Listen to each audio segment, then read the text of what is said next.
রান্নাটা যদি হয় যত্ন সহকারে তাহলে কার না খেতে ভালো লাগে বলুন? এই তো আমি বসে গেছি আজ রান্না করতে। কুমড়োর মুরব্বা। এখানে আমি এই যে কুমড়োগুলো কেটে নিচ্ছিলাম। এখানে কিন্তু পাকা কুমড় লাগবে। আপনারা কুমড়োর গায়ে দেখবেন চুন পড়ে আছে ওরকম কুমড় নিবেন। তো কুমড়োগুলাকে কেটে নিচ্ছিলাম। এই তো কেটে নিয়ে ধোয়া শেষ আমার। ভালো করে সুন্দর করে ধুয়ে নিছি।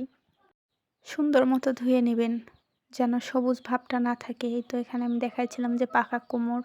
এই তো পিস পিস কুমড়োগুলোকে কাঁটা চামচে ভালো করে ফুটা করতে হবে যেন ভেতরে কোনো রকম পানি না থাকে। ভালো করে খোসায় নিবেন দুপাশেই ভালোভাবে। ধীরে ধীরে খোসাবেন, হাতে যেন ব্যথা না পান। ধীরে ধীরে খোসাইতে থাকবেন। এই তো দেখুন আমার ভেতরটা ভালোভাবে খোসানো হয়ে গেছে। এই তো পানি বের হচ্ছে। তার মানে এটা পারফেক্ট হয়েছে। তো আমি তারপরও আরেকটু খোসায় নিলাম। এই তো ব্যাস কমপ্লিট। তো ভালোভাবে দেখা দিচ্ছি যে সবগুলো আমার করা শেষ। সবগুলো একটা একটা করে দেখতেছিলাম যে ভালোভাবে হয়েছে কিনা। তারপরে একটা পাত্রে পানি নিয়ে ওটাতে চুন নেবেন। ঝিনুকের চুন নেওয়ার পরে ওটা ভালো করে পানির সাথে মিশিয়ে সারা রাত এটা পানির মধ্যে ঢেকে রাখতে হবে। এই তো আমি কুমড়োর পিসগুলো দিয়ে দিলাম পানির মধ্যে। তো এটা এখন সারা রাত ভিজতে দেওয়া হবে। আমি এটা সন্ধ্যার দিকে করছি তো সারা রাত ভিজতে দিছি। তো এই তো সারা রাত এভাবে ভিজতে থাকবে। সকালবেলা নিয়ে আসলাম, নিয়ে এসে দেখি হ্যাঁ একটু শক্ত হয়েছে। শক্ত হইতে হবে সারা রাতে।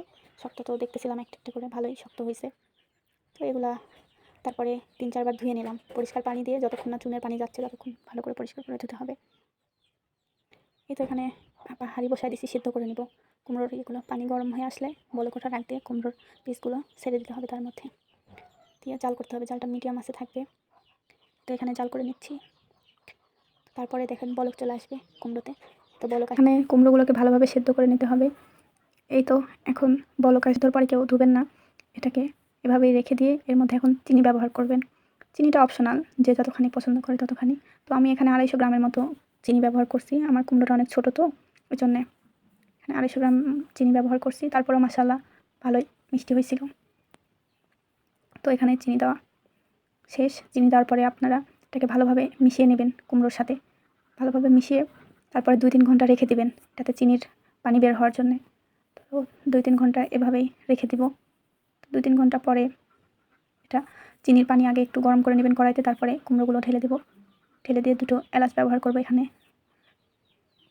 তো এই তো পানি যখন শুকায় যাবে এরকম দেখতে হবে। তারপরে নামিয়ে নেবেন।